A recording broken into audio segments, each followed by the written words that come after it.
स्वामी समर्थ. हर हर महादेव. शिवलीलामृत अध्याय पहिला. दाशार्य कलावती आख्यान. श्री गणेशाय नमहा. हे शिवशंकरा, तू अनादि अनंत पूर्ण ब्रह्मानंद मायातीत आहेस. हे पुराण पुरुषा, तू अनंत रूपे धारण करतोस. तू जगतपती आहेस. तुला माझा नमस्कार असो. हे पंचानना विश्वंभरा मदनांतका, तुझा जय जयकार असो. हे भाललोचना, तू आपल्या भक्तांवर प्रेम करणारा आहेस. हे उमानाथा, तू आपल्या मस्तकावर स्वर्गेला धारण केले आहेस. हे कर्पूर गौरा, तू आपल्या भक्तांचे रक्षण करतोस. तू सर्वांचे भय नाहीसे करतोस. आपल्या भक्तांना संसार सागरातून पार नेतोस. तू सदाशिव शांत अचल आहेस. तुझ्या ठिकाणी कोटी सूर्याचे अढळ तेज आहे. तू अनंत ब्रह्मांडाचा नायक विश्वरक्षक आहेस. ब्रह्मा विष्णू सहस्त्र मुखांचा शेष, इंद्रादी सर्व देव ऋषी मुनी तुझे सदैव ध्यान करीत असतात. हे शिवशंकरा, ओंकार महाबळेश्वर, उज्जैनीचा महाकाल, सौराष्ट्र देशाचा सोमनाथ, श्रीशैल्य पर्वतावरील मल्लिकार्जुन, परळीचा वैजनाथ, भीमाशंकर, दारुकावनातील नागेश, गौतमी तीरावरील त्र्यंबकेश्वर, हिमालयातील केदारनाथ, वाराणसीतील विश्वनाथ, सेतुबंध स्थित रामेश्वर, ही सर्व तुझीच रूपे आहेत. अशा सर्वोत्तम शंकरा, तुझे महात्म्य वर्णन करण्यास वेदशास्त्रेही असमर्थ आहेत. मेरू पर्वतासह पृथ्वीचे वजन करण्यास तराजू कुठला आणावयाचा, किंवा सगळे आकाश कशात साठवून ठेवावयाचा. पृथ्वीचा कागद, समुद्राची शाई व कल्पवृक्षाची लेखणी केली तरी शारदा देवी तुझे गुणवर्णन करू शकणार नाही. साक्षात वेदव्यास सुद्धा तुझे गुणवर्णन करू शकले नाहीत. तिथे माझ्यासारखा एक सामान्य मनुष्य तुझे वर्णन कसा करू शकेल. हे ऐकताच भगवान सदाशिव प्रसन्न झाले व मला म्हणजे श्रीधराला म्हणाले, तू शिवलीलामृत ग्रंथ लिहिण्यास प्रारंभ कर. मी तुझ्या मुखाने माझे सगुण वदवीन. श्रोते हो, आता सावध चित्ताने श्री शिवलीलामृत श्रवण करा. स्कंद पुराणातील ब्रह्मोत्तर खंडात शिवलीलामृत शुकदेवांनी सांगितले आहे. एकदा नैमिषारण्यात पुराणकार सुतांना शौनकादी ऋषी म्हणाले, तुम्ही अनेक पुराणे सांगितली आहेत. भगवान विष्णूंच्या लीला वर्णिल्या आहेत. रामायण, महाभारत, भागवत ऐकून आमचे कान तृप्त झाले. आता शिवलीलामृत श्रवण करण्याची आमची इच्छा आहे. तेव्हा सूत म्हणाले, ऋषी हो, आता लक्षपूर्वक शिवलीलामृत ऐका. हे शिवलीलामृत मोठे अद्भुत असून त्याच्या श्रवणाने पातकांचे पर्वत जळून जातात. आयुष्य, आरोग्य व ऐश्वर यांचा लाभ होतो. श्री शंकराच्या कृपेने संतती, संपत्ती व ज्ञान मिळते. कली दोषाचा नाश होतो. सर्व यज्ञांमध्ये जपयज्ञ श्रेष्ठ म्हणून शिवषडाक्षर मंत्राचा म्हणजेच ओम नमः शिवाय जप करावा. दुसरा मंत्र शिवपंचाक्षर नमः शिवाय. मंत्र दोहांचे फळ सारखेच आहे. ब्रह्मादी देव याच मंत्राचा जप करतात. या शिवमंत्र जपाने दारिद्र्य, दुःख, भय, शोक व सर्व पातकांचा नाश होतो.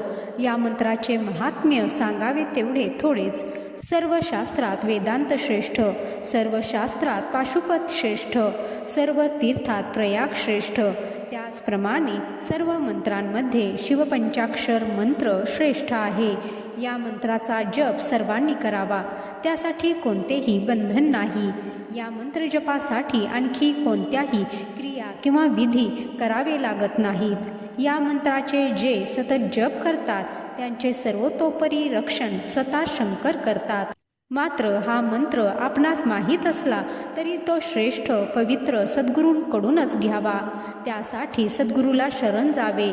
या मंत्राचा जप पवित्र स्थळी, गोकर्णादी तीर्थक्षेत्री, शिवमंदिरात करावा, म्हणजे साक्षात्कार होतो. या संदर्भात एक प्राचीन कथा सांगतो, ती ऐका. पूर्वी मथुरेत यादव वंशात दशार्य नावाचा एक थोर, उदार व सुलक्षणी राजा होता. देशोदेशीचे मांडलिक राजे त्याच्या पुढे नतमस्तक होऊन त्याला करभार देत असत. त्याच्या राज्यातील प्रजाजन, विद्वान ब्राह्मण त्यांचे सदैव कल्याण चिंतित असत. शुद्ध पक्षातील चंद्रकलाप्रमाणे त्याचे ऐश्वर वाढत होते. सदैव शुभविचार करणारा तो राजा याचकांच्या सर्व इच्छा त्वरित पूर्ण करीत असे. अत्यंत पराक्रमी असलेला तो राजा 14 विद्या 64 कलात अत्यंत निपुण होता. तो सामर्थ्याने परशुरामासारखा, युद्धभूमीवर प्रलयाग्नीसारखा होता. त्याची सेना प्रचंड होती. ती पाहून शत्रू चळाचळा कापत. त्याच्या पत्नीचे नाव कलावती. ती काशीराजाची कन्या होती.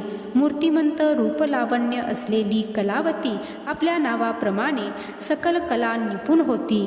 ती भगवान शंकरांची मोठी उपासक होती. एकदा दशार्ह राजाने कलावतीला आपल्या महालात येण्यासाठी निरोप पाठविला, परंतु ती राजाकडे गेलीच नाही. मग कलावतीच्या सौंदर्याने वेडा झालेला कामातुर दाशार्य राजा स्वतःच तिच्याकडे गेला व तिला म्हणाला, प्रिये, मी तुला बोलावणे पाठविले तरी तू का बरे आली नाहीस? हे शुभांगी, मला आलिंगन दे. आपल्याला उत्तम पुत्र व्हावा असे तुला वाटत नाही का? राजाने असे विचारले असता कलावती स्मितहास्य करीत म्हणाली, महाराज, मी शिवव्रत घेतले आहे. मी व्रतस्थ आहे.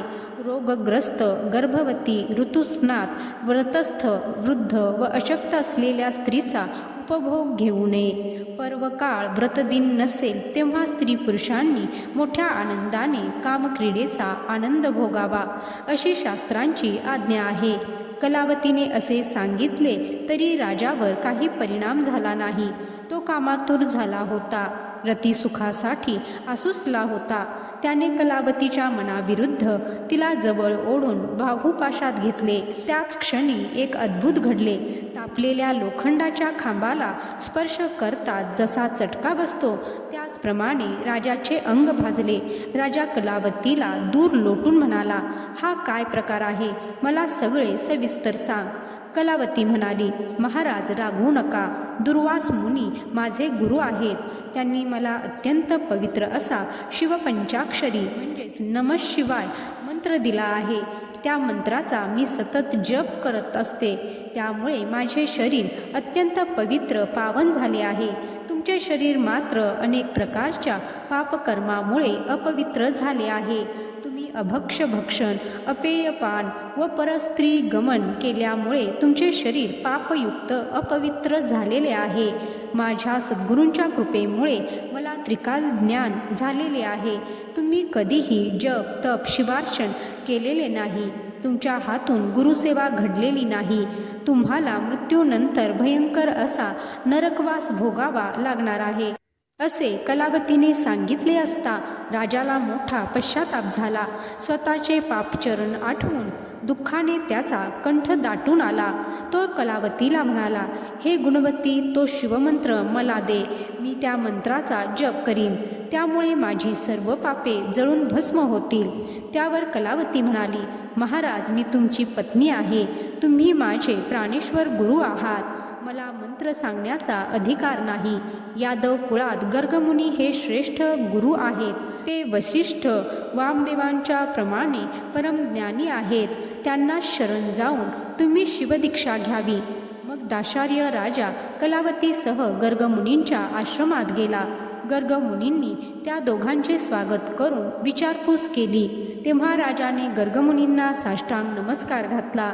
मग हात जोडून तो म्हणाला, गुरु महाराज, मी महापापी आहे. मला शिवदीक्षा द्या. मला शिवमंत्र द्या. सर्वज्ञ गर्गमुनींनी सर्व काही ओळखले. मग त्यांनी राजाला यमुना नदीवर नेऊन स्नान करावयास लावले.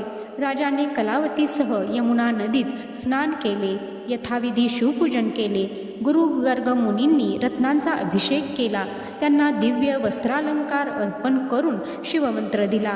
त्या मंत्राचे केवढे सामर्थ्य! राजा मंत्राचा जप करू लागला असता त्याच्या शरीरातून कोट्यावधी कावळे बाहेर पडले. कित्येक जळून गेले, कित्येक तडपडून बाहेर आले व जळून भस्म झाले.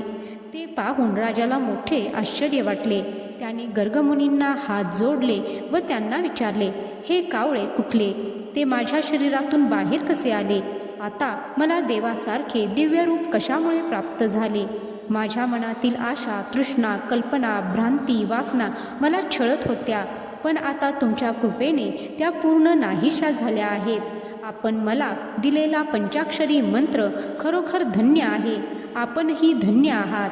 आता मला पूर्वीच्या 1000 जन्मांचे ज्ञान झाले आहे. गर्गमुनी म्हणाले, राजन, हे कावळे म्हणजे तुझ्या पूर्वजन्मीच्या पापांचे स्वरूप होते. तू गेल्या अनेक जन्मात चोरी, सुवर्णचोरी, अभक्षभक्षण, सुरापान, गुरुद्रोह, परदारागमन, गुरुनिंदा अशी असंख्य पापे केली होती. गोवध, गो ब्राह्मण हत्या, स्त्री हत्या, भ्रूणहत्या, पशुहत्या, बदद्रोह, लिंगभेद, पंक्तिभेद, हरिहरभेद, धान्याची चोरी, ग्रंथ चोरी, पक्षीघात, खोटे भाषण अशी ही असंख्य पातके तू केली होतीस.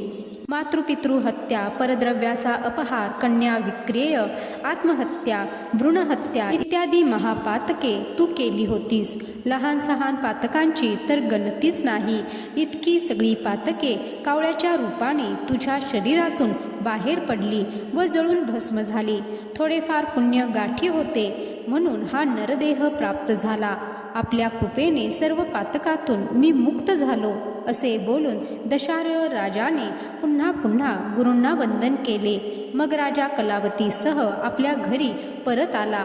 कलावतीने मोठ्या चातुर्याने राजाचा उद्धार केला. राजा नित्य नियमाने शिवपंचाक्षरी मंत्राचा जप करू लागला. त्यामुळे त्याच्या राज्याची अधिकच भरभराट झाली. राज्यातील अतिवृष्टी, अनावृष्टी, रोगराई इत्यादी सर्व दोष नाहीसे झाले. राज्यात अकाली वैधव्य, अकाली मृत्यूरोग इत्यादी वाईट गोष्टी नाहीशा झाल्या. राजा कलावतीसह सर्व सुखांचा उपभोग घेत सुखाने राज्य करीत होता.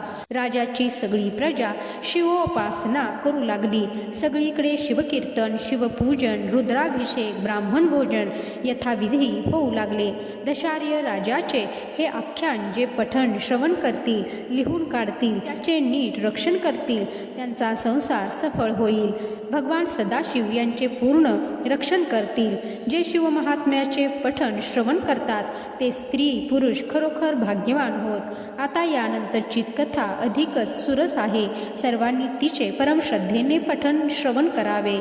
स्वतः शिवशंकरच माझ्या मुखातून बोलत आहेत. श्री सांब सदाशिवार्पणमस्तु. स्कंद पुराणाच्या ब्रह्मोत्तर खंडातील शिवलीलामृत ग्रंथाचा पहिला अध्याय समाप्त. हर हर महादेव. ओम नमः शिवाय.